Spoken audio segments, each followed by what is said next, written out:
Calculus, good morning. Good morning. Sorry I'm a little late. I was all excited making something in Desmos for you, and I looked up, whoa, look what time it is. 8:02.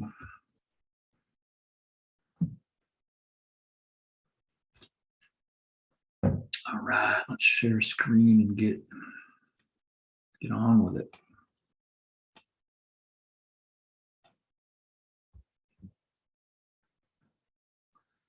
So what glories do we have to look at today?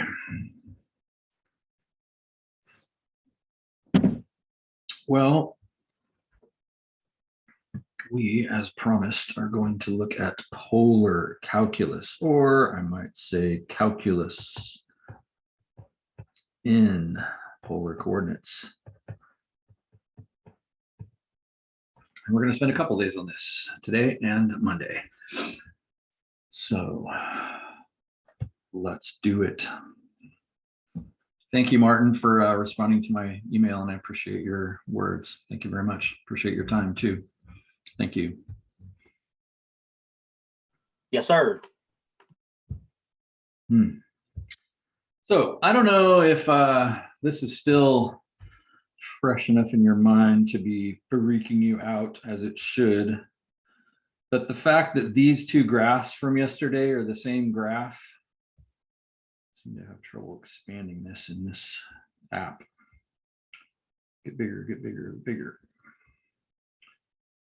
I think old people's fingers don't work very good for this kind of stuff. Anyway, so the fact that the blue graph, let's turn the blue graph on. The blue graph is the rectangular version, and the red graph, boom,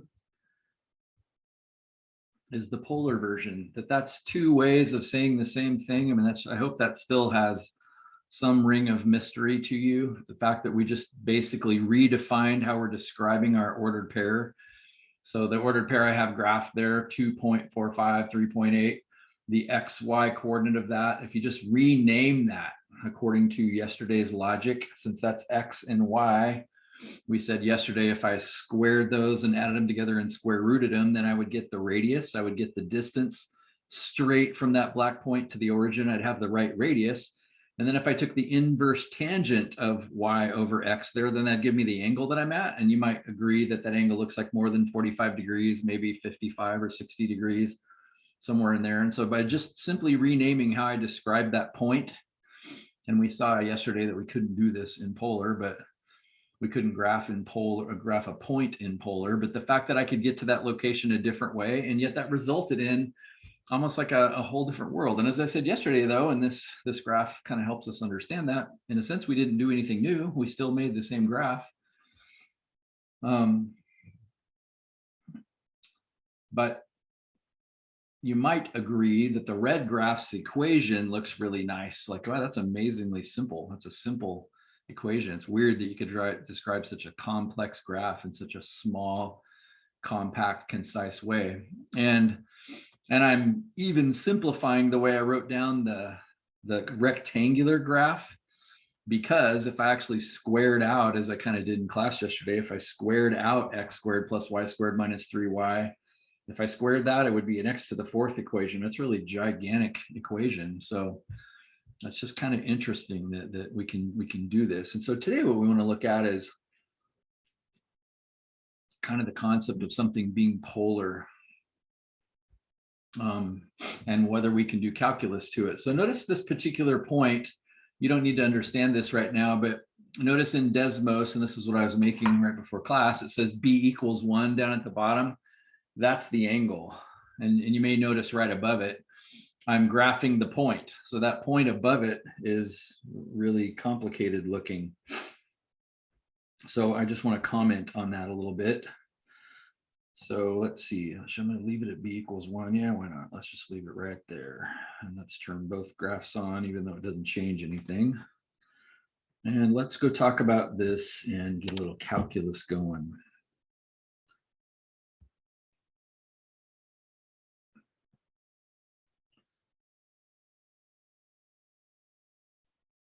Beautiful, beautiful.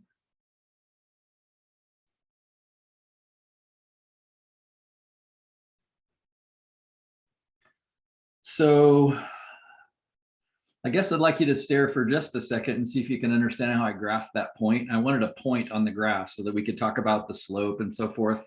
So I was trying to make a point on the graph. And so I said, okay, well, how do I get my point? Well, I'm stuck with X and with Y. So how do I get X? Well, didn't we say yesterday that X was equal to R times the cosine of theta because of the right triangle that all of this pertains to? Well, that's all I did. So there's the cosine of the angle that I chose. And then for R, notice I didn't say what R, I didn't just put R, I put what R was equal to up here. So R is 2 plus 3 times the sine of the angle. We'll see all of that together means that X coordinate there now actually just depends on theta, or I use B. I wish I could use theta, but it doesn't like theta as a variable for some reason. So B is kind of my theta. So now all I have to do is choose theta to be 1, and it actually graphs my point for me. And the Y coordinate, of course, is R times the sine of theta. So notice here's the R, and there's the sine of theta. So in that way, as I said, I can just choose an angle and then boom, it sticks the point right on the graph. And I was actually thinking before class, as I was hurriedly trying to do this, I couldn't do that with this equation because I realized I couldn't solve it for X. In other words, I could pick Y. I'll pick Y first. Okay, Y is going to be 3. Y is 3. Okay, well, if Y is 3, that means I'm either at this point or this point. And then I realized I can't solve for X. I mean, I couldn't figure out what X was. It's too complicated of an algebra problem. And so it's kind of neat that I was able to, I don't know, graph a point. So looking over here, do you agree that the angle that I chose, 1 radian? What is 1 radian? I got to think about that. Don't I have to take multiply by pi divided by 360, or no, 180 divided by pi. So it's 180 divided by pi. That's what it is. So when I do that, I get 57 degrees. And so that angle I'm at there, the angle of that this is sitting at is 57 degrees, if you will. So, and the cool thing is I can slide that around. Does it make sense if I get up here? I would be at 1.57 radians on the top because that's pi over 2. And notice that's what the B value is. And so, you know, I just got all these kind of locations I can get to. So anyway, we were stuck there. So it's just important to understand that we're sitting here at this point where that's 1 radian, my angle right there, which is about, what did I say, 57 degrees. And so I was able to graph the point entirely based on that. And so we said, okay, great, that's cool. But let's do some calculus with this. Let's figure out some of the things that, some of the questions that we might like to know as a calculus student. So the first one I think we might want to know, as I introduced yesterday, which turns out to be remarkably complicated, is what's the slope at that point? So first of all, let's just guess. Like, we have a good graph over here. So I'm at this point right here, and I know my tangent line. I'm just going to try to estimate my tangent line the best that I can. That's not great. I'm going to try it again.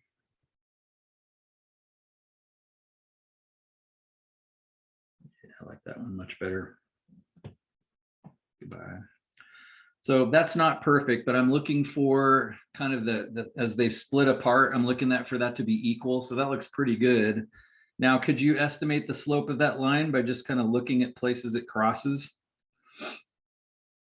Are we lucky enough to be able to do that? I'm seeing that it crosses, you know, pretty close to right there. And let's see, that's about halfway right there. So that'd be up 1, 2.5. That's a rise of 2.5 and a run of 2. Whoa. 2 over 2.5 is 4 over 5. So that'd be like 0.8, except it'd be negative, right? So this has a slope of approximately negative 0.8. Do you agree with that? Again, that's Yeah. because I drew my red line, just kind of eyeballed that it isn't perfect and so forth, but that slope is a little less than 1. So the question is, well, what is it actually? Could we actually figure out what that is? Well, the answer is yeah. But unfortunately, as I mentioned yesterday, you might think, well, let's, fine. Your equation is r's and thetas. So let me just rewrite the equation down here so we can see it. 2 plus 3 sine of theta. This is our equation. So you might think, well, it's r's and theta, so I'll go find dr d theta. But as I said yesterday, what that's going to tell you is how the radius changes as theta changes. So for instance, just as an example, so the theta, let's make that a really small change. Like let's say, let's add 0.01 to theta. I just want you to reason, like, do you understand what calculus is? If I did that, would you agree that this green line just moved? It got a little bigger, right? Did my angle just get a hair bigger? Well, what happened to the radius based on the graph? What's the radius going to do as a result of that? Where does that hit up here, if you will? How did the radius change?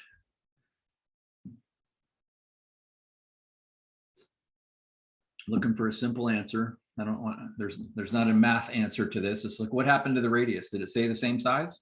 It just grew a little bit. Grew a little bit, just got a hair bigger, right? So dr d theta is telling us that. So maybe this got, 0.02 or something. And so that would tell us how the radius is going to grow if you change theta. But that's not the slope. That's kind of the problem. Do you see how that's not a slope? Slope is still dy over dx. And so we're sort of stuck with that. So that's kind of not good.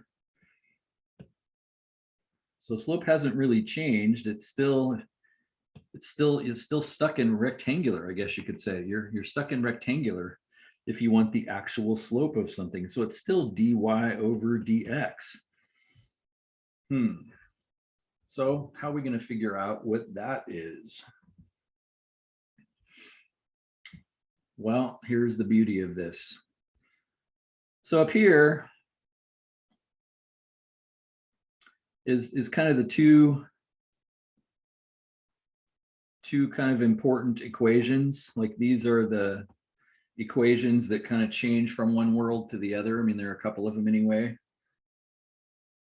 And if I rewrite these equations a little bit differently, where I say x equals r, but then isn't this our r down here?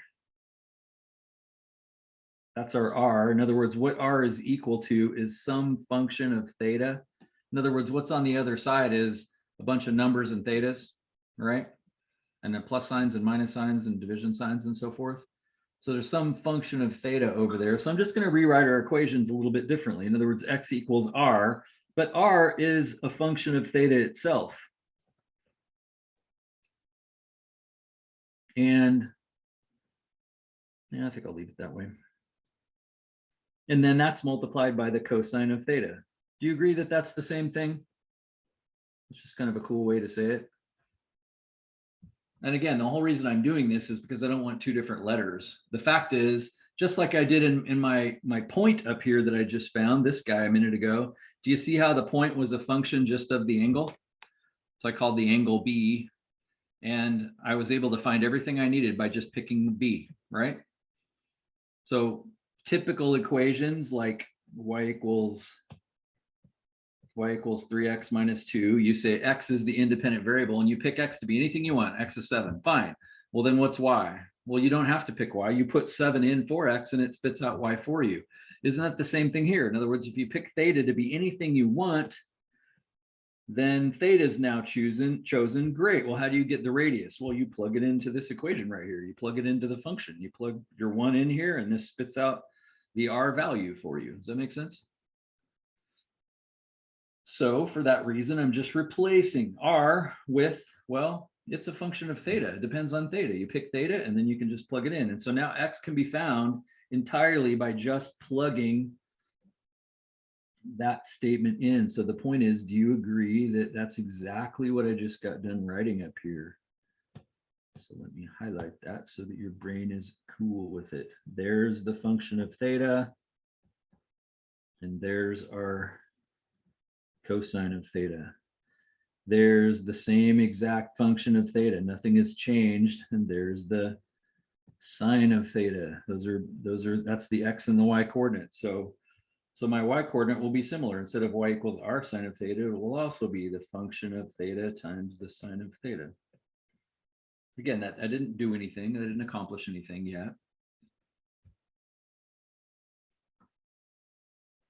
So now I just don't have so many letters on the other side. So before I had X on this side and I had an R and a theta. Now I just have X and thetas, Y and thetas.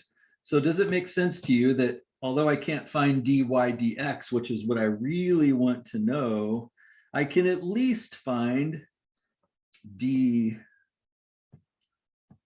d theta and dy d theta? Does that make sense to you? So for instance, this could lead to dx d theta. So if I take the derivative of the left side, the x, with respect to theta, I get dx d theta. What do I get if I take the derivative of the right side? Now, what's going on the right side is kind of important because notice, hey, junk times junk. What do you have to do to take the derivative of junk times junk?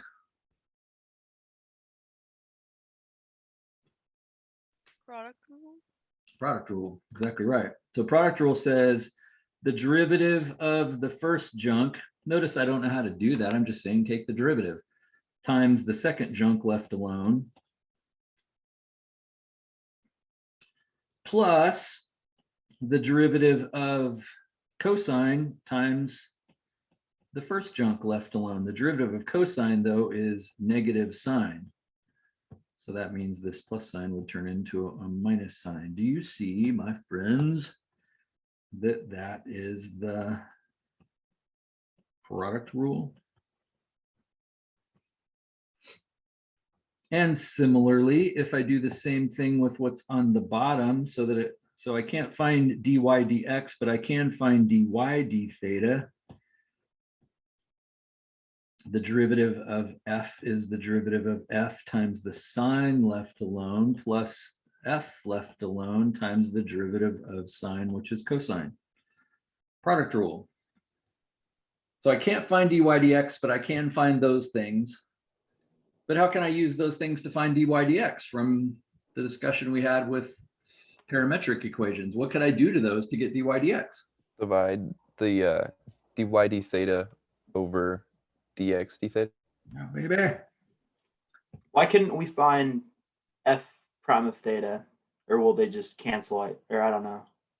Because couldn't we just do the 2 plus 3 sine theta?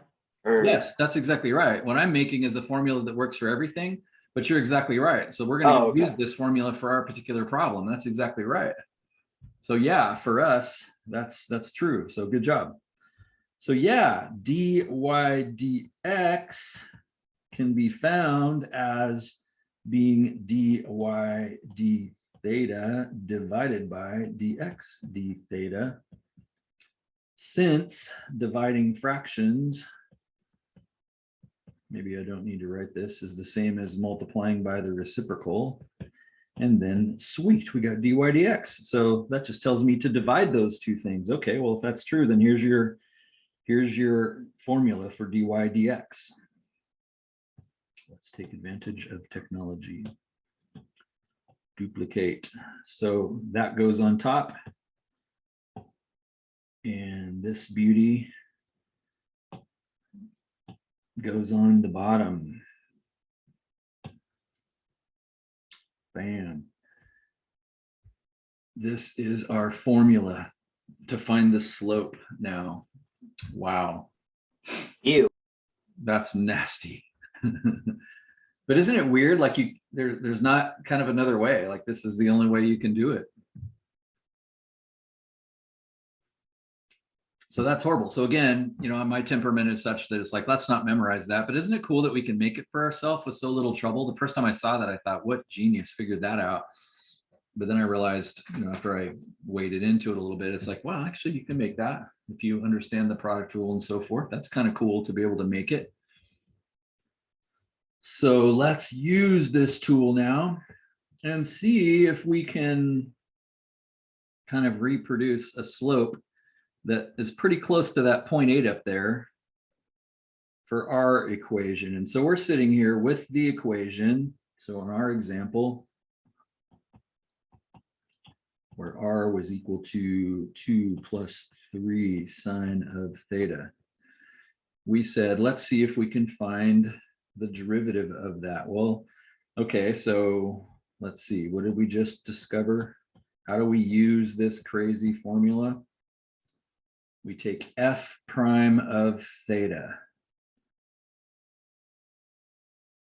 And remember, what we're really saying here is that this statement right here is r, but we could also think of it as, you know, r of theta or a function of theta. I'm trying to decide, should I write r of theta? I think I'll write f since I was using f earlier, some function of theta. So like, yeah, can't we take the derivative of that? That's an easy derivative to take, right? What's the derivative of 2?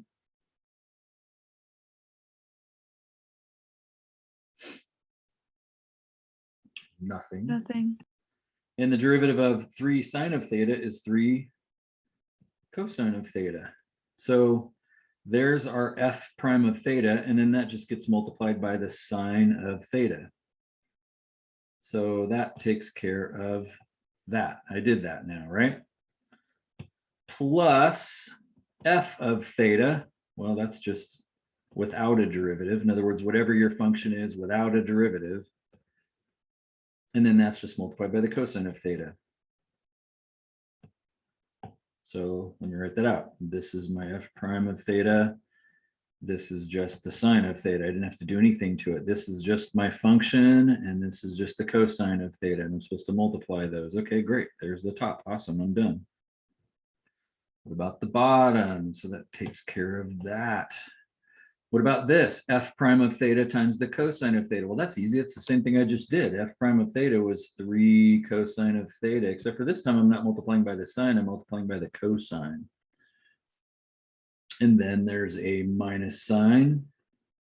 And then I leave f theta alone, but this time I'm multiplying by the sine of theta. So notice you could memorize this if you had to, because it starts out as, you know, it's f prime and then f, and then it's f prime and then f. Okay, I could memorize that.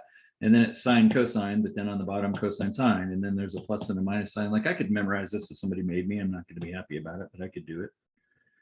So f of theta is 2 plus 3 sine of theta. I didn't have to do anything to that, but I'm multiplying this time times the sine of theta. So again, just to give you a second to think about that, what happened here, this was my f prime of theta again, and it was multiplied by this time the cosine of theta. This is just f of theta, not touched, and then multiplied by the sine of theta. And so, okay, I think I have my answer. So I have my slope formula now. Let's see, what a disaster. So since I made a big mess of it, let's rewrite it here really quick. So if we want to find, my friends, if we want to find the slope of something specific, like in the example that I just did above, what do we need to do? What do we need? What's this recipe for, if you will? What do we need to plug in?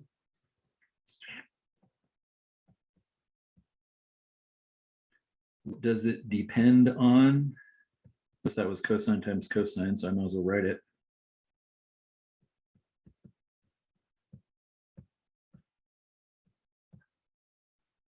Notice we need to know theta, right? Like the recipe calls for theta. There's no r's in it because I replaced r with what r was equal to. I replaced it with 2 plus 3 sine of theta. So all I have to know is theta. Well, in our problem, didn't we have theta as 1? So bust out your calculator and radio mode, stick 1 into that. Or maybe I should simplify first. Do you think there'd be any advantage to trying to simplify this? Well, before you combine the cosines into 3 cos squared, there was a lot of simplification you could do. Yeah. Now you do have to be careful because you can't do things like this. Do you understand that?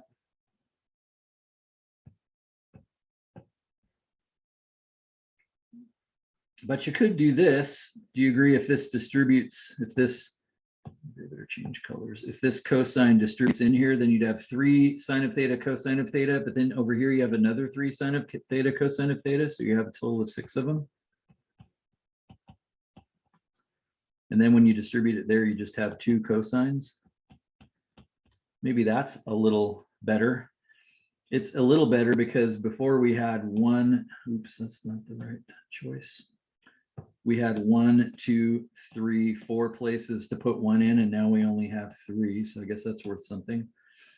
On the bottom, what happens? I got 3 cosine squared. If I distribute this in and distribute that in, I have, I guess, 3 cosine squared theta minus 3 sines. We have sine of theta times the cosine of theta, except for there was a 6 in front of it instead of a 2.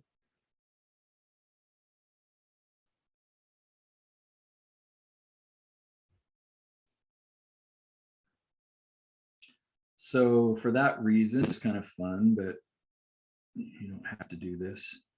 But for that reason, I could actually rewrite this as 3 sine of 2 theta. That's the top one, and then this gets left alone.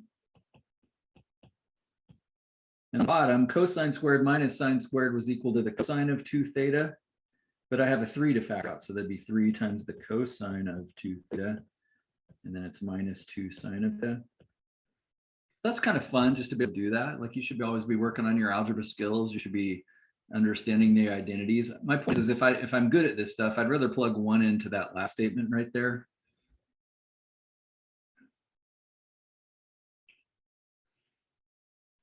And notice how symmetrical it is, like 3 sine 2 theta, 3 cosine of 2 theta, and then it's plus 2 cosine of theta, minus 2 cosine of theta.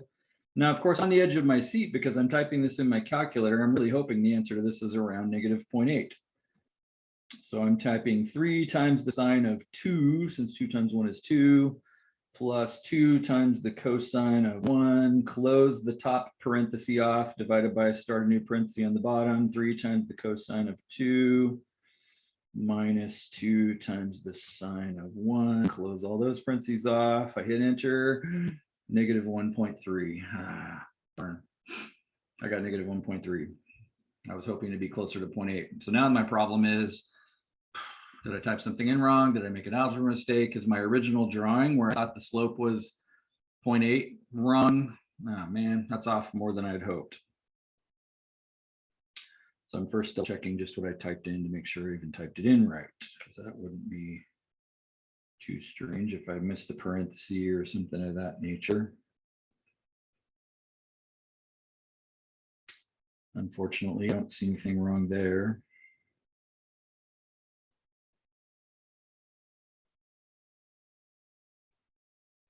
It's not good. So at theta equals 1, d by dx is approximately equal to negative 1.3. So I think I know the slope. I think I have a formula that told me the slope on the graph. So I don't know, what are your thoughts? Did I just do a bad job drawing? Oh no, I did something stupid. Why didn't you guys catch me?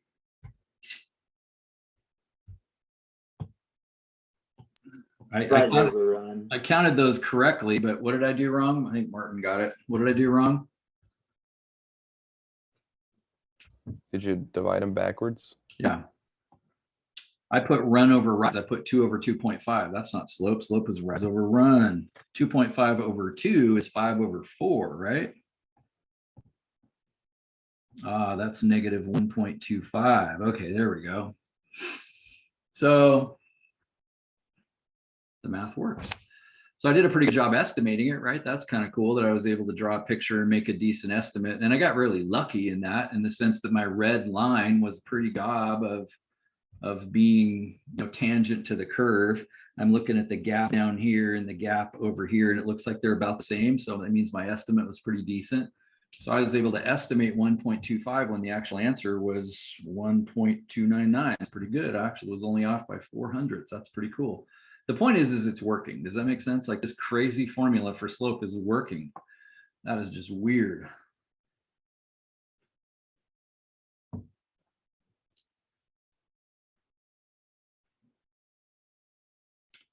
So let's see, let's go somewhere else. You do this really quick. So this is fun. This is what I was wasting time on right before class. But let's go zipping over here somewhere. I don't know. Let's just keep the numbers simple. If I go right there, so plug in an angle of 2 into that slope formula. And you can probably tell from this picture that slope should be positive and small, like maybe 0.6 or something like that. I don't know. Rise over run. What's it look like to you? I should get something like positive 0.6 or something like that if I plug 2 in.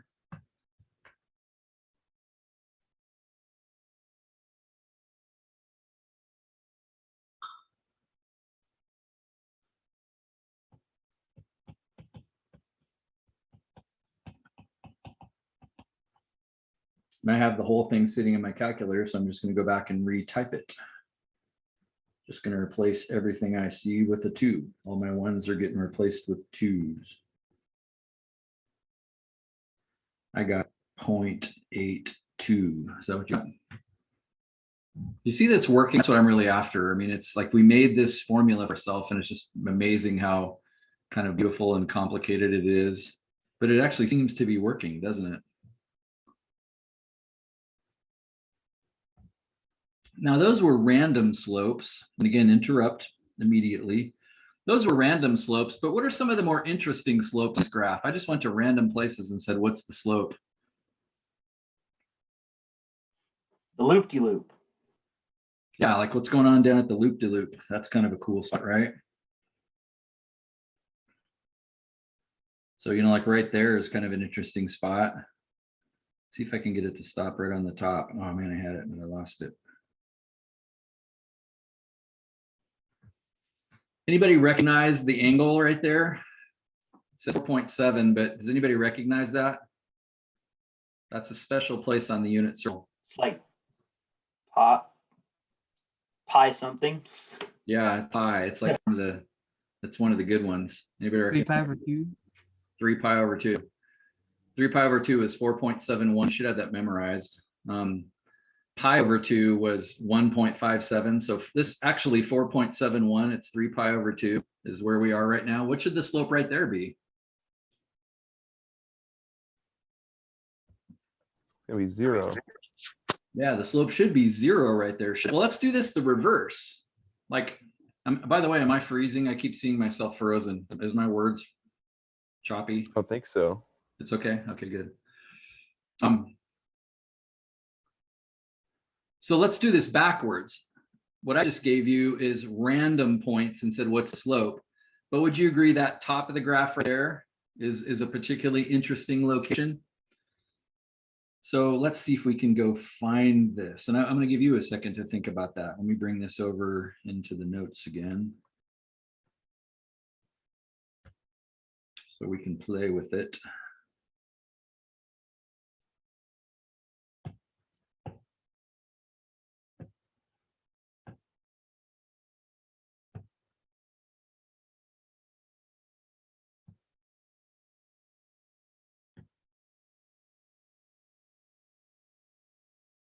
So we're still on the concept of slope, but what I'm really interested in is kind of these points. Like, would you agree that's an interesting point?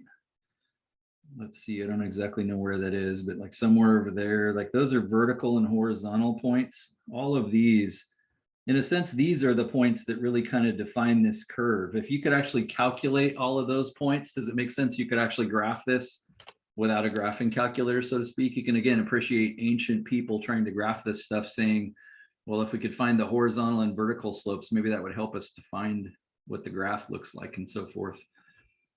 So we're working backwards. We want to use the concept of slope, but let's go tackle this one first. So I'm going to call that A, since it's our very first one. Let's see if we can locate A. Since at that point right there, I think you would agree dy dx equals 0, right? But we said this is our formula. Bam, duplicate. Let's get it down here. Oh, fail. Lost it.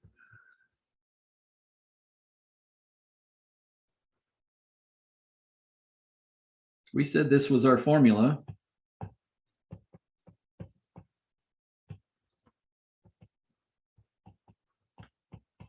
So you tell me, when is that formula going to be equal to 0? We did this already in the previous section, but let's get our brain back. What's going to make that equal to 0? When the numerator equals 0?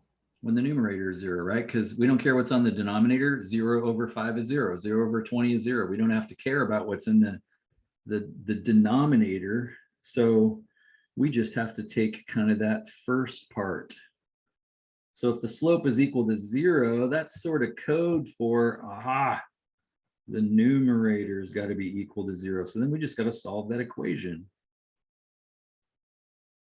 Now in our case, our derivative was this, right? This was our derivative, our specific one.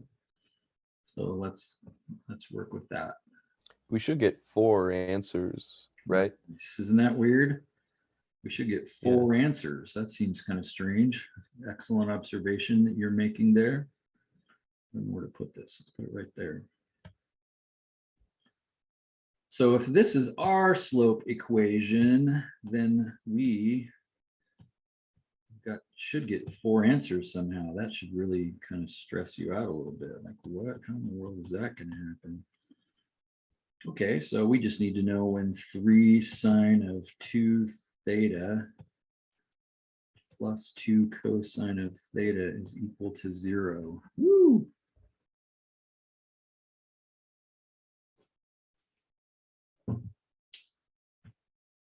And by the way, maybe we wish we had not changed that 2 theta. In other words, maybe it'd be better if we got back what we used to have, sine of theta, cosine of theta. Isn't that what it used to be?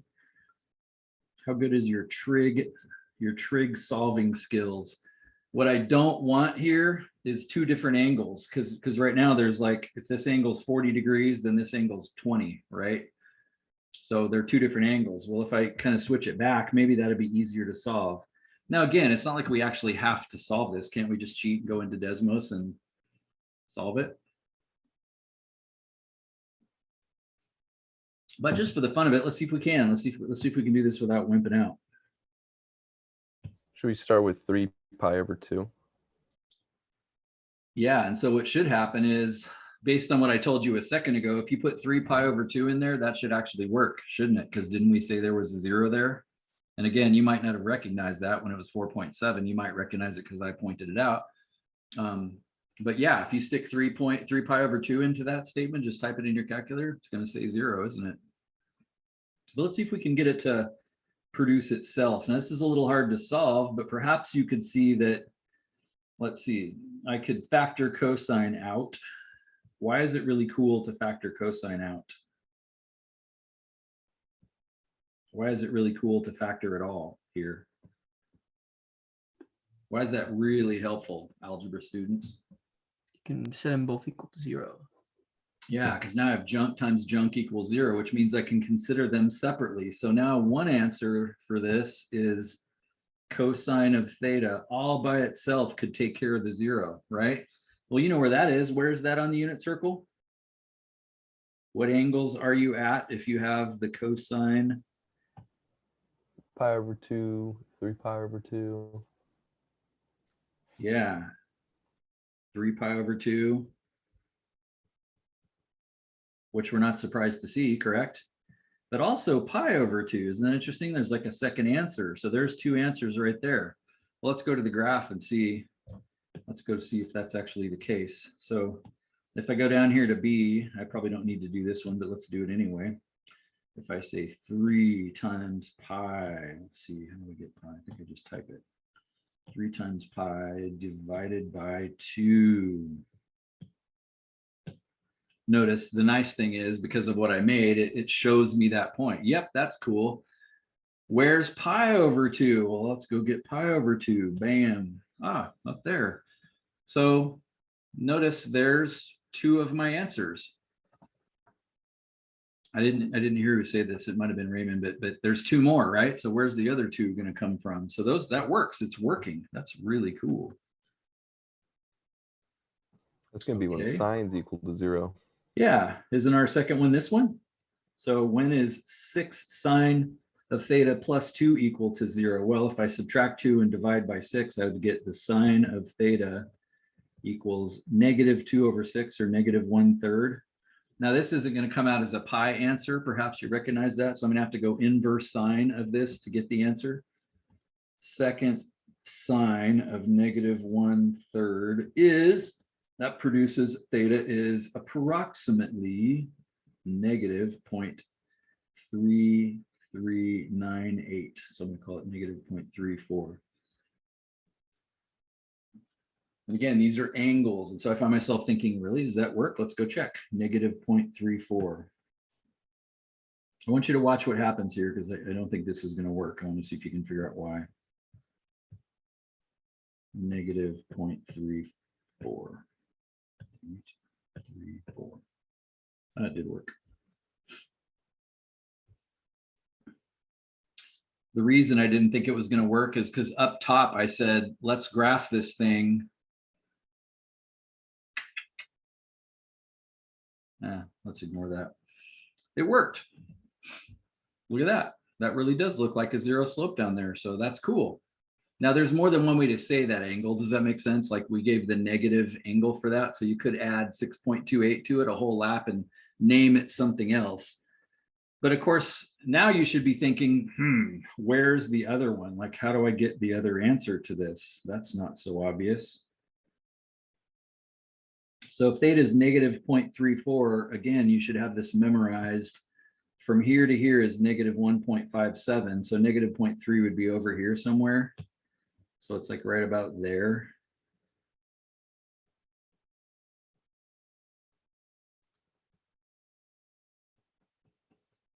This was a sine problem. Those of you that still know your trig, where's the other answer? Where's the other point on the graph that would also work for? Because you know what sine is.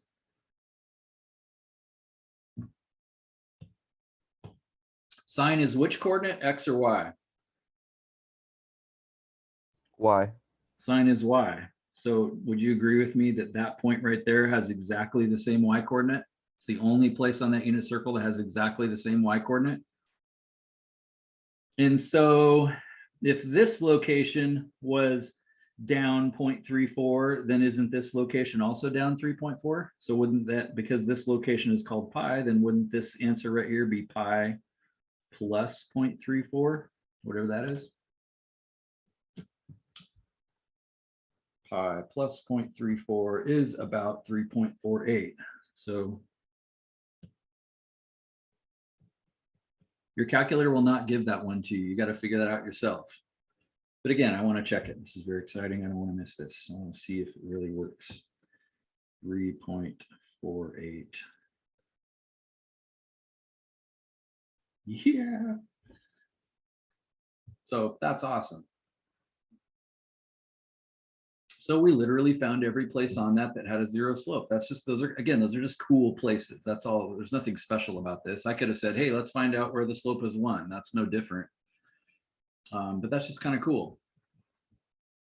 So on an assignment or on a test, I might say something like, find the points, find all the vertical slopes and horizontal slopes. We just found all the horizontal slopes, the 0 slopes. There's 4 of them. We found them all. That's really cool.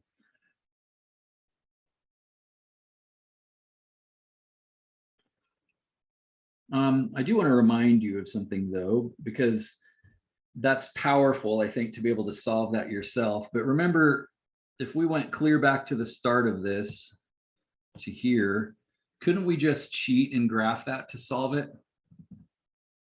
You understand that? True mathematicians would only be happy with what we just did. And if it was a book problem, they would have to kind of make sure it was doable. And this one was. That was doable. But you had to be good, right? You got to be good at algebra. You got to still be good at math 112. But I'm just going to go cheat and solve this. 3 sine of 2 theta plus 2 cosine of theta.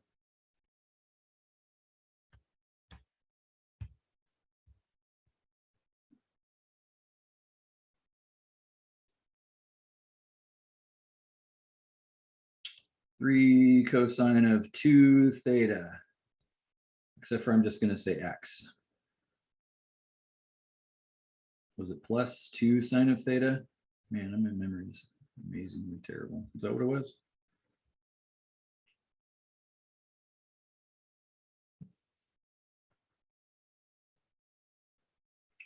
Two cosine of theta.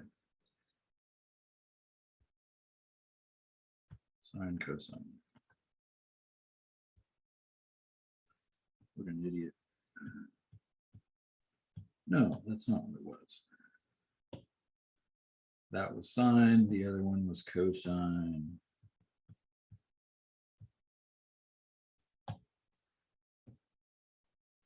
What do I need though? Well, I want to know when this is equal to 0. Actually, it seems to be wanting to graph this even without y, but I was thinking I would need to go back and put y equals in there. But again, where are we looking? We're looking for where y is equal to 0. Notice how nice Desmos is here. Boom, 0.34, boom, pi over 2, boom, 3.48, and then boom, 3 pi over 2. It's like, there, I just solved it. So that's kind of cool. And notice Desmos is intuitive enough to even kind of recognize, hey, that's pi over 2. Your graphing calculator would have said 1.57, and you might not have recognized pi over 2. Could you do that on a test and then say that you looked at Desmos like that? Yeah, so on a test, I would probably tell you whether I wanted you to solve that yourself by hand, or you're welcome to solve it by cheating graphing. Notice this other point over here, 5.94. How come, what's with that one? We didn't find that. Who can explain that? Is that at the bottom of the loop-de-loop?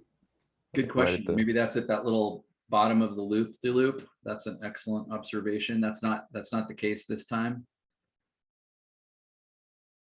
5.943 is the same as negative 0.34.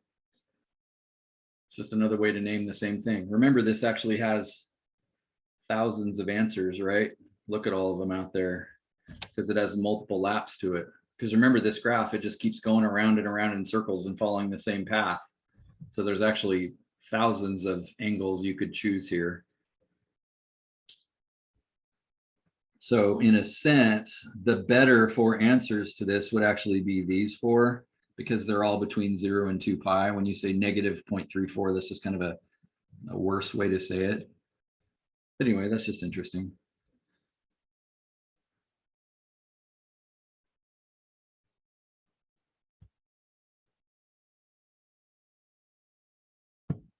So as it turns out, we didn't really just locate A, we located all of them.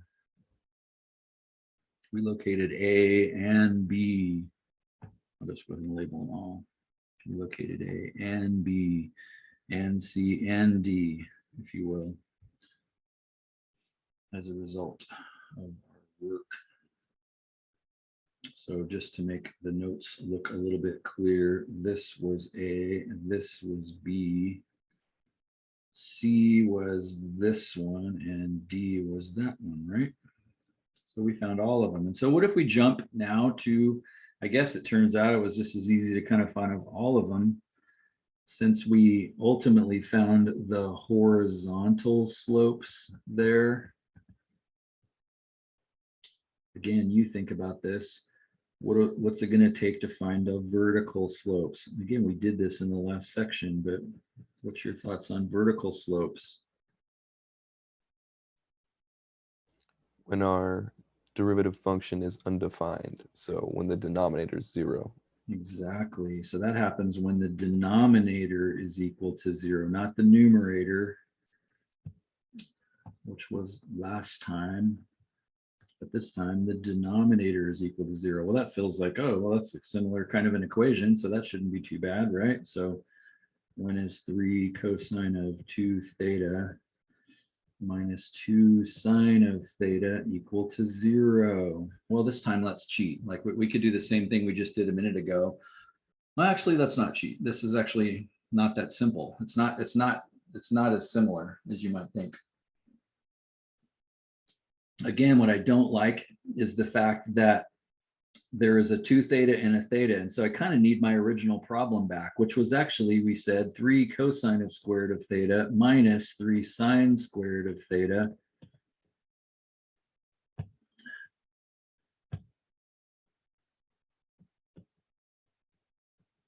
So now we just have one angle. We don't have 2 different angles. But what do we have now that we don't like? What was I able to do last time algebraically that was so wonderful? Here's a hint. It was right there. Can't pull out anything. Yeah, last time I was able to factor something out and it split it into 2 things, but would you agree I can't do that now? They don't have anything in common. There's 3 terms. They don't have anything in common. Anybody have any brilliant ideas? How's your Math 112 skills?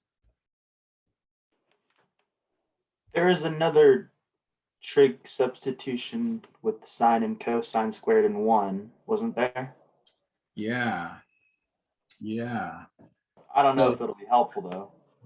Yeah. And as it turns out, you can probably do this one in your head because cosine squared is the same as 1 minus sine squared, isn't it? Why did I do that?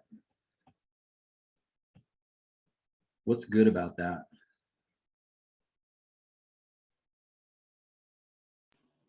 Now you can pull out a sine. Now you have just sines. So if I distribute that 3, I get 3 minus 3 sine squared minus another 3 sine squared, which is minus 6 sine squared.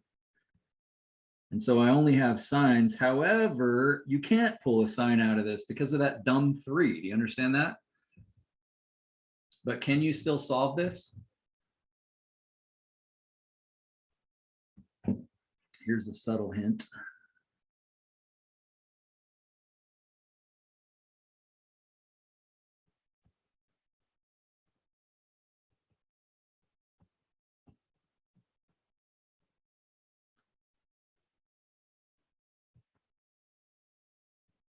I put the squared in front and then the sign next, and I also didn't want negative, so I multiplied both sides by a -1 and I put the sine squared in front. What kind of an equation does that look like? Because I have junk squared and then junk and then a number. It's quadratic. Exactly. So if I stick in A is 6 and B is 2 and C is -3 into the quadratic formula, I'm not going to belabor that point. I'm just going to go stick it in the program that I hope you all have in your calculator. 6, 2, and -3. Maybe I'll get lucky. Yep, I didn't get lucky. I got weird answers. So what I got then is 2 answers. I got 0.56. So that means 1 sine of theta would have to be equal to 0.56. And I could say approximately, telling people I rounded it off. And then secondly, I also got -0.893. So that means the sine of theta could be -0.893 as well. So now I just have to go inverse sine of those and I'll get, well, 2 answers each. Let's stare at the unit circle again.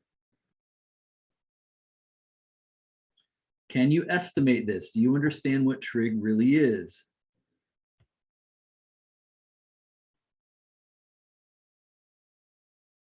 Sine is a y coordinate.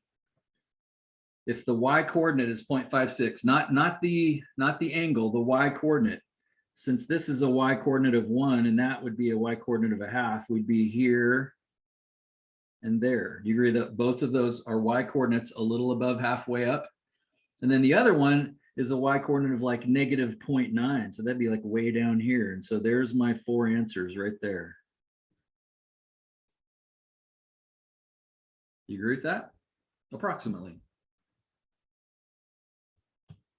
Now let's push calculator buttons and actually figure out what those are, what angles those represent. So I'm going to say second sine of 0.56. When I do that, it says 0.59. So that must be this one. Very annoying to do this in radians because 0.56 is the y coordinate, 0.59 is the radian angle for that. And they're so close to the same. It's like, If this is being degrees, I wouldn't be having this problem, right? Because I would have got something like 30 degrees or something and I wouldn't have been confused.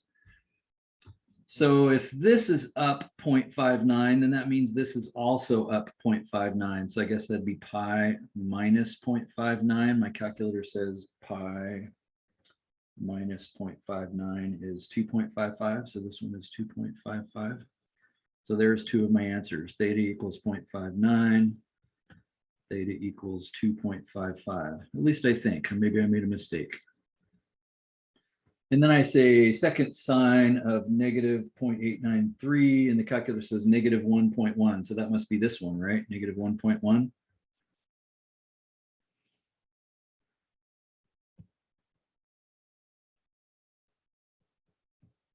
And so since this was 1.1 this way, then this is also 1.1 that way. So that means that'd be pi plus 1.1. So I should do that in my head, but I'm feeling like I don't want to. 4.24. So I got 4.24. So there's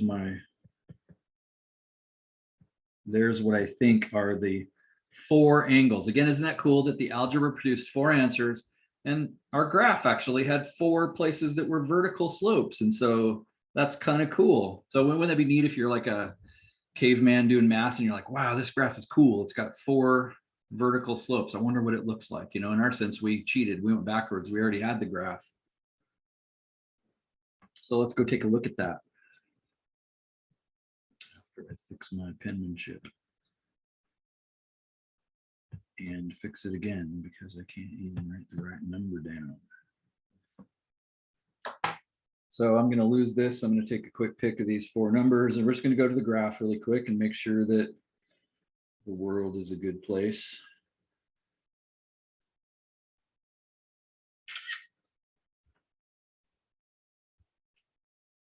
So turn these graphs back on. And let's go to all these places. So in order that we found them, our first one was 0.59. So the question is, does this take us to one of the vertical locations? Yeah, it does. Notice again, that's kind of a non-recognizable location. And again, notice that Desmos is giving us the XY coordinate for it, not the polar coordinate for it. But sure enough, that really worked. And then we also got 2.55. Notice how those went together, just like last time. Did you notice they kind of went together? The 2 that came from the inverse sine of 0.55 or whatever it was, those were kind of the left and the right. Well, the other 2 are going to be the one that are on the little curly Q down there. Does that make sense? So those were negative 1.1. Again, could you rename negative 1.1 in its positive version if you had to? Sure enough, it's working. That's the left one. So we didn't blow it. We being me. And then the other one is 4.24. Yep, we got it. We found them all. That's pretty cool.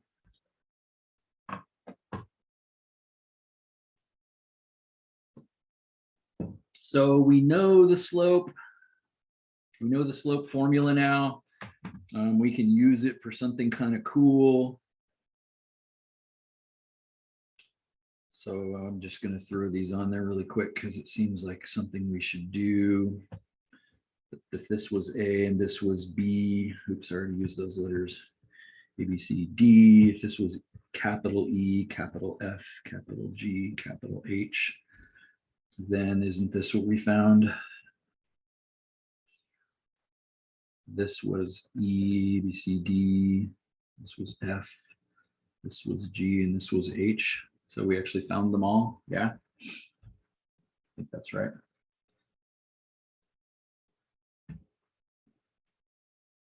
Super cool. So you need to practice this, but what we just did there, I think, is a good example of a test question. I wouldn't necessarily think we'd want 8 of them. Like, I don't think I'd want to say find, you know, all 8 of these because that kind of takes forever. But if I came up with a cool polar graph that at least had 1 horizontal and 1 vertical slope or something, and said, could you go find those? And, you know, if the algebra was hard, if I said you could cheat to do the algebra.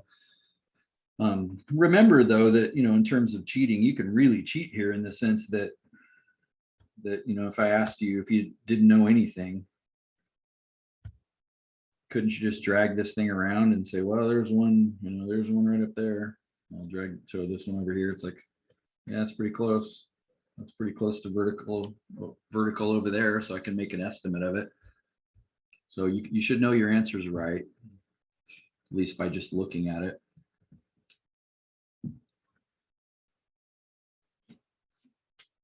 Having said that, would you agree that if I did not do this, how would you know where you are?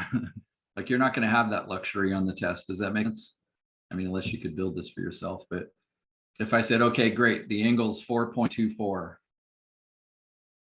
How do I graph that? How do I graph the angle 4.24? Is there some way to do that?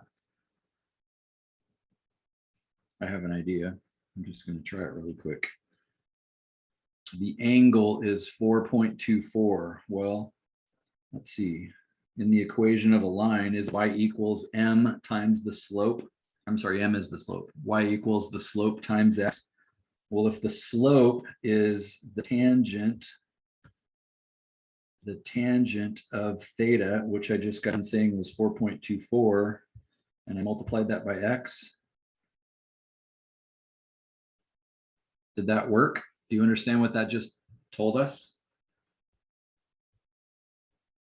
I didn't choose a very good example of that. But look where it hit. Oops, I was wrong. Look where it hit right there. There's one of the vertical slopes. So I don't know if you understand what I just did. I was basically just trying to say, how do I draw a line that turned 4.24 radians? You see what I'm saying? I just wanted to draw a line that was at 4.24 radians. So in order to do that, I said, well, what do I do with 4.24 radians? Well, I can graph a line, except for lines are y equals m times x. So what's m? M is the slope. Well, if I have the angle, then I can find the slope, take the tangent of it. So that's kind of cool, isn't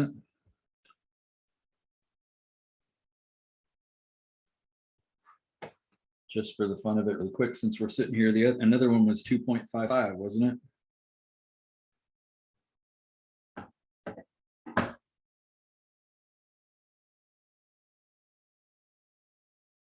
Oh, that told us that one over there, didn't it? It hit, yeah, that spot really is, that graph hits where that is vertical. That's kind of cool, isn't it? So I didn't think about that, just kind of thought of it live, but that's fun. What a great subject math is. Let's see, how much time do we have left? I think I'll show you arc length next, because the other thing we need to look at is area, and that's a little harder. So clear back at the start, we said questions. What questions can we answer here? And one of them was the slope. Second one is arc length.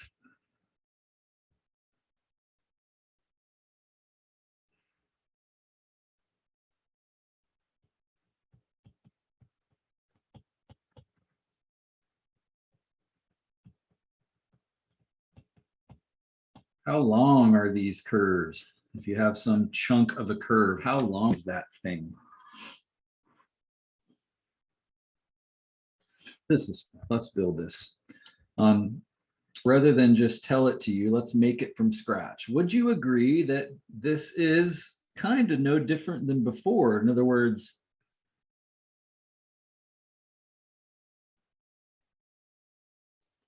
if I take dx d theta and dy d theta, let's think about why am I picking those? Because remember, we have a lot of choices. We could do dy dx, we could do dr d theta. There's all kinds of variables we can look at.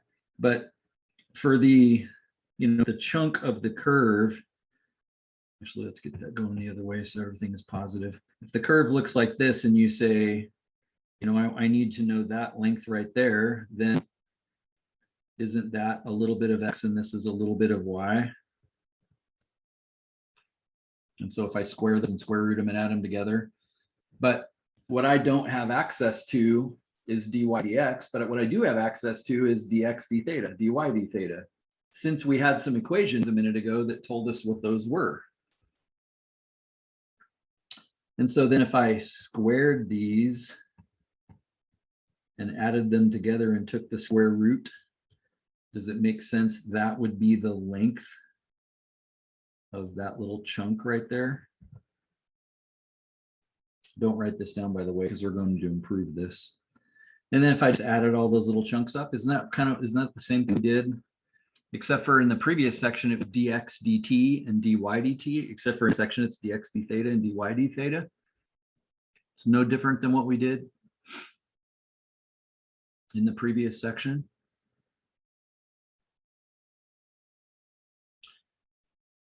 However, watch this piece of brilliance. Let's see.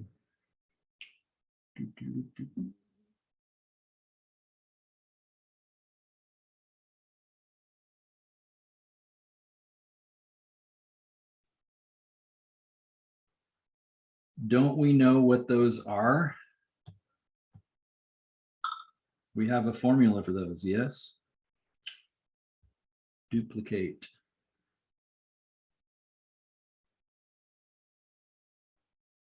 Don't drop it, don't drop it, drop it. Yes, I need it. Don't we know what those are? So, oh, that's not good. You mean, what you're saying to me is I got to take that, put it right there and actually square it. And I got to take this and put it right there and square it? No way. That seems really dumb. It is really dumb. Let's do it. So dx d theta squared would be, well, this times itself. Man, this seems crazy. So you're saying it'd be f prime theta times the cosine theta squared. And then if you're multiplying this times itself, you end up with this times this doubled. Isn't that true? So you'd have minus f of theta, f prime of theta, times the cosine of theta times the sine of theta, except for doubled. And then plus the last part squared, notice negative, so that would actually make it a positive.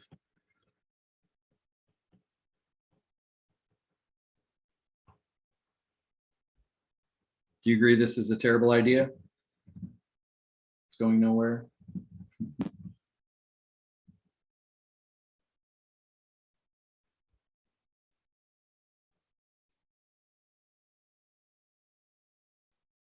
However, some beautiful things start to happen here. What beautiful things are going to happen, do you say? Well,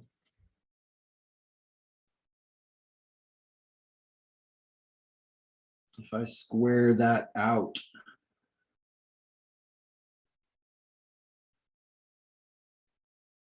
I get f prime of theta. I don't know where to put the squared. I guess I'll put it there, and then cosine squared. And then all the rest of that junk multiplied out, which is just a repeat. So there's not that much to rewrite here, I guess. Is this going anywhere? Do you think this is a good idea? Are we wasting our time? I'm sure it's going somewhere. It's just looks really bad. So is that any good? Does that simplify at all?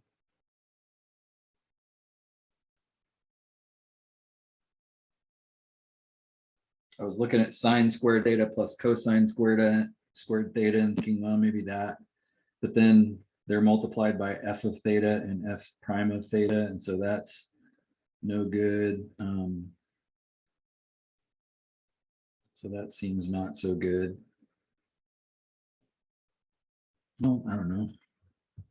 Let's think about that. Let's rewrite the other one. So that means that dy d theta squared, and I'll write this one out a little faster. So that'd be really similar. It'd be f prime of theta squared sine squared theta.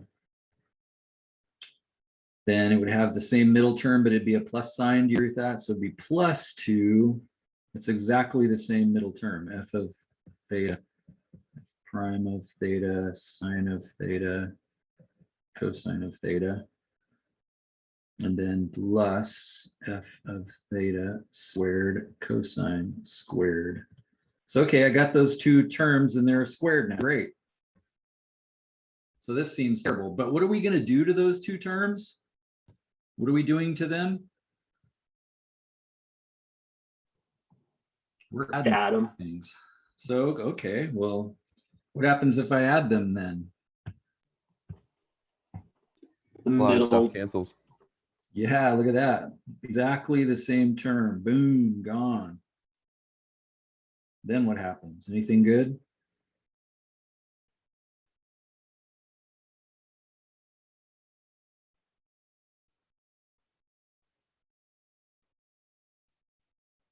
What happens when I add this term and this term? There's just two of the first term and then 2 of the second term. Yeah, it's 2 of the first, 2 of the second, except for this one up here has a cosine and this one has a sine. So I'd have f prime of theta. Oh, it's f prime theta. My bad. Yeah, so they're not exactly the same. We can factor out that f prime theta squared.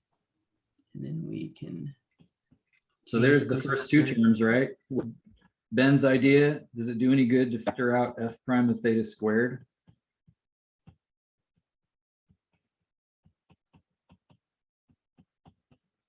Does that do any good? You should say, yeah, because that's 1. And the same thing happens down with the other side. In other words, I add those, I could factor out, they both have an f of theta squared. If I factored it out, that also leaves behind a sine squared plus cosine squared. And so, whoa.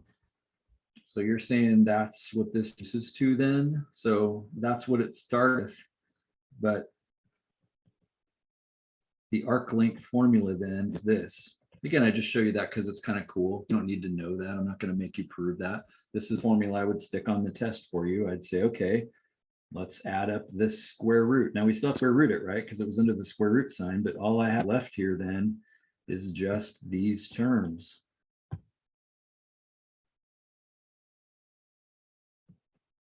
So the derivative squared plus the non-derivative squared.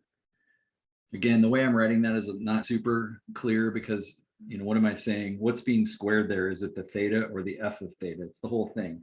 I should technically put parentheses around that so you know it's the whole thing. But basically, it's just saying take the derivative of it and then don't take the derivative of it. And then you can find the arc length. Okay, so let's quickly use this for something just so that we kind of understand, you know, what is this? So in our example, we said r is equal to 2 plus 3 sine of theta, right? And we said, hey, that's a cool shape. I wonder, you know, if this is like a roller coaster, I'm going to make a little loop-de-loop. It's like, how much track do I need to, you know, build that whole thing? Can you appreciate knowing the length of that is worth knowing? It's at least an interesting question, even if you're just a true mathematician. You don't want to build a roller coaster. You just think, who cares? It's just cool that I can know the length. Do you see what this formula is telling you to do? How easy this is? This says, and remember, this r is, if you will, replaceable or viewable as, you know, the function of theta. Like that is your function of theta right there. So this is saying take its derivative. Easy. 3 cosine theta. And square it. And then don't take its derivative, but still square it. Take the square root of that. Add all that up. You're going to get an answer. Now, again, should I cheat and go to Desmos? Because I now have the answer. I have the answer to this thing. There it is. I can just do it. But, you know, maybe it cleans up a little bit. Maybe it doesn't. I'm not really sure. Because we're out of time, I think I'm gonna cheat. So let's say we wanted to know the entire lap. Did you notice it took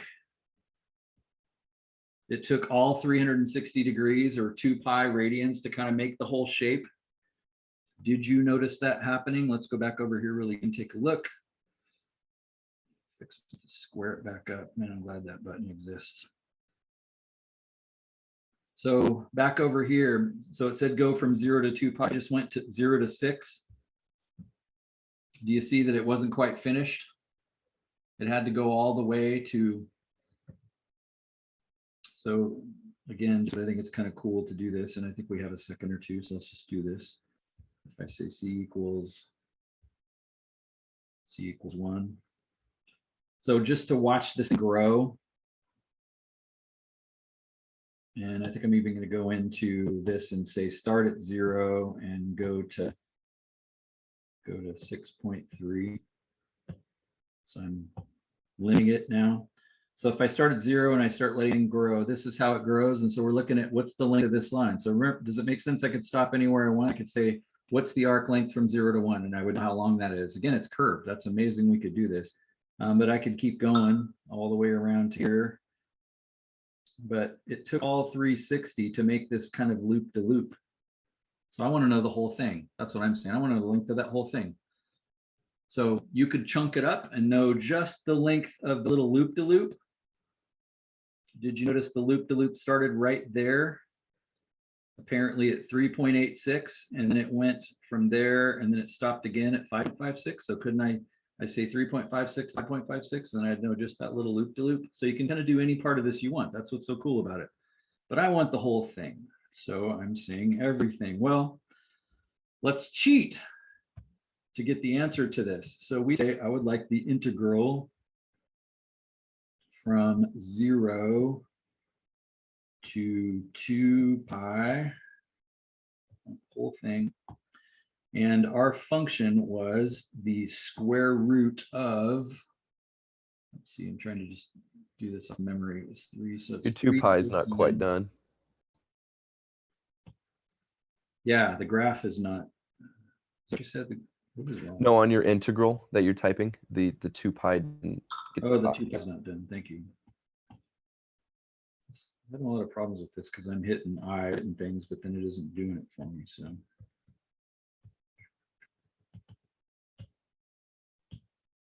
All right, gotta watch it happen. So then it was 3 cosine. I gotta go faster. 3 cosine of theta, except for, I guess I don't really care what letter, right? I'm just gonna say X. And then I gotta close that parenthesis and say squared.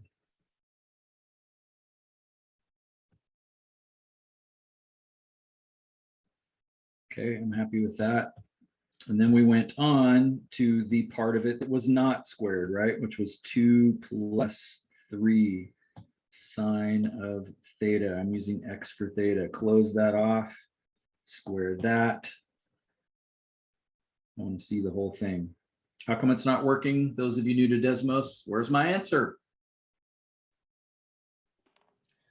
Need DX. DX. theta or dx. Yeah. Very good, the dx.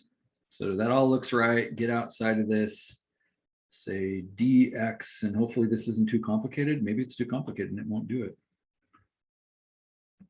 There you go. So notice it's not 21. It is a hair over that, but the arc length of that is 21. Now, can you stare at the graph and kind of agree that'd be a reasonable answer? I'm thinking circle. Like I know the circumference of a circle is pi times diameter.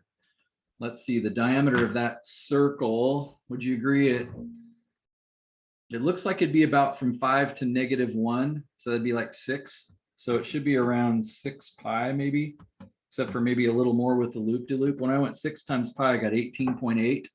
So that kind of, if I said 6, that's a little bigger than it looks. But then I kind of missed the loop-de-loop, and so I got 18.8. And so the fact that it's 21, I'd say that's pretty reasonable, wouldn't you? So again, with just like before, the when you take a square root of something and you square it, what's inside, the chances you're going to be able to take the integral of that are really slim. It'd have to be a really simple formula for that. So again, I love living in the age in which we're living here, where you can actually get the answer to this question instead of just writing it down and either having to give up or say, you know, you go off on a tangent for 3 years trying to figure out how to take the integral of some, you know, nasty business like that. So, you know, it could be possible to do it, but I'm doubtful. I would have tried if we hadn't run out of time, but that's kind of cool. So arc length, awesome. Neat stuff.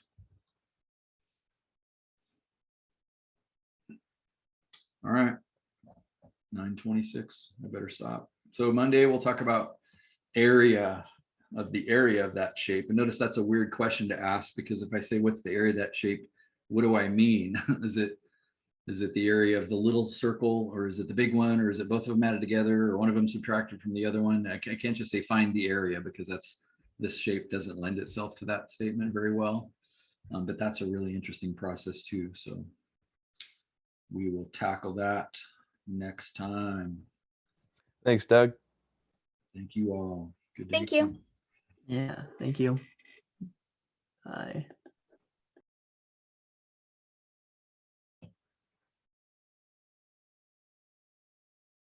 I had a question about problem 9 on the parametric equation somewhere. Mhm.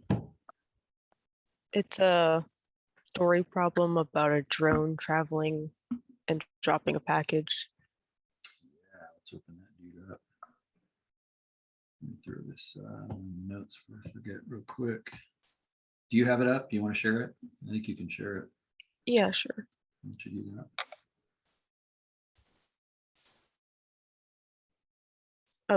Yeah, once you stop your share. Oh, I have to stop sharing. I don't need to be sharing, so.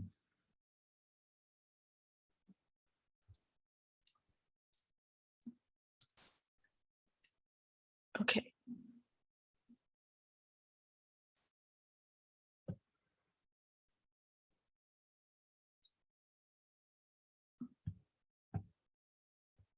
So I'll go ahead. What's wrong? Well, I was gonna start explaining that my trouble was just I guess interpreting it, because it doesn't mention, like, you know, how far out the target is or any of that. So I'm having trouble just getting it set up, I guess, and figuring out exactly what my end goal should be. Mhm. So you're basically given the two formulas. So you're given X as a function of time. So X is 90t. And again, it's kind of cool to point out that the drone was traveling horizontally at 90, which is why that 90 is over there. Since distance is rate times time, X is the distance, and then 90 times the time, rate times time is the distance. So X equals 90t is telling you the distance depending on what t is. Do you agree with that? Because that's not obvious. And then the same thing is true for Y. But notice, because the drone's traveling horizontally, it isn't traveling vertically, so it's not lifting the package higher or dropping it lower. So all you have is, hey, you started out 4,000 meters in the air, that's the plus 4,000, but then you got gravity pulling down on it, that's the negative 4.9 t squared part. So Y is also a distance. So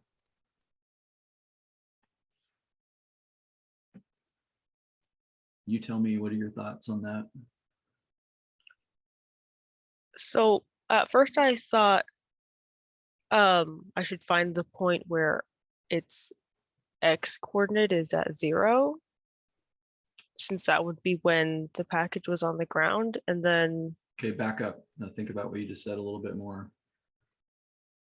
oh no, that's not right, is it? Because the X is, it's not a typical graph. Well, it is a typical graph, but X being 0 is not hitting the ground. Yeah, that would be when the distance was 0, right? Which distance? You have two distances there. You have X and Y. The X distance, when time was 0, that's when its distance traveled from origin would be 0.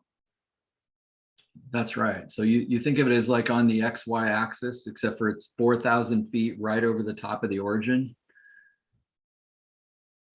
And so at time 0, notice if you put time 0 in, 90 times 0 is 0. So X coordinate 0. If you put time as 0 into the other equation, you get 4,000. So the point 0, 4,000 is where this package is to start with, where the drone is. But then time starts traveling from 0 to 1 and 2 and 3 and 4 seconds. And now the package is beginning to fall, right? But what does it mean? What do you know about the point where it hits the ground? The last one, Y is 0. Y is 0. You told me X. earlier. Okay, yeah, I got mixed up. So if Y is 0, couldn't you solve for time? Since Y equals 4.9 t squared plus 4,000, you could actually solve for how long that's going to take. Thanks to Okay. Yeah, and then once I have that time, then I can put it into the distance and get that length. Exactly. Okay. Yeah, that makes sense. Exactly right. Good question. Okay. That's all I had. So have a good weekend. See y'all. Who else has questions?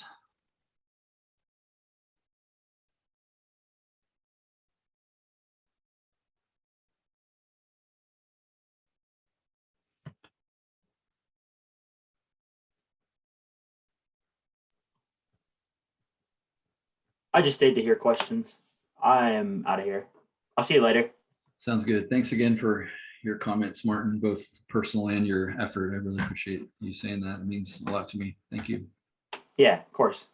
Have a good weekend. Okay, you too. See y'all.